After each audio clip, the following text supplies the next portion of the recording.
उंबरठा म्हणजे पूर्वीच्या कुठल्याही घरामध्ये गेलात तर तुम्हाला लाकडी उंबरा हा केलेला दिसायचा आणि तो उंबरा ओलांडून, कारण जमिनीला समतल असण्यापेक्षा तो उंबरा 6 इंचापर्यंत किंवा 4 इंचापर्यंत उंच असणारा उंबरठा असायचा आणि तो पार करून आपल्याला आत जावं लागायचं. आता कुठल्याही देवळात जर आपण गेलो तर तिथे खूप मोठे मोठे उंबरे, दरवाजेही खूप मोठे असतात. देवालयाचे दरवाजे प्रचंड मोठे असतात, पण या मोठ्या दरवाजांनाही उंबरठा लावलेला असतो आणि या उंबरठ्यावर आपण जर नीट पाहिलं तर काही नाणी ठोकलेली असतात पहा.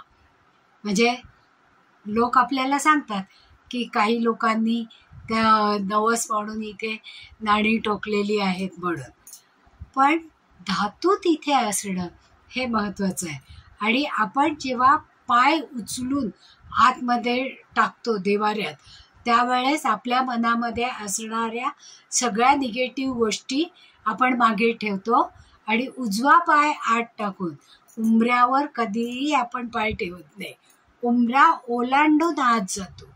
म्हणजे ती जी मर्यादा आहे ती पार करताना निगेटिव्हिटी सगळी बाहेर ठेवतो आणि पॉझिटिव्हिटी आपल्याबरोबर आत घेऊन आपण देवळात जातो आणि देवाला नतमस्तक होतो. म्हणजे आपल्या पूर्व ऋषींनी सुद्धा उंबरठा हा असायलाच पाहिजे असं वास्तुशास्त्राप्रमाणे सांगितलेले.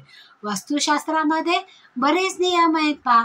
देव हा प्रत्यक्ष देव आहे, पण तरी सुद्धा त्याच्या देवालयाला हा जर इतका मोठा उंबरठा असतो तर आपलं घरही आपल्यासाठी देवघर असल्यासारखंच आहे.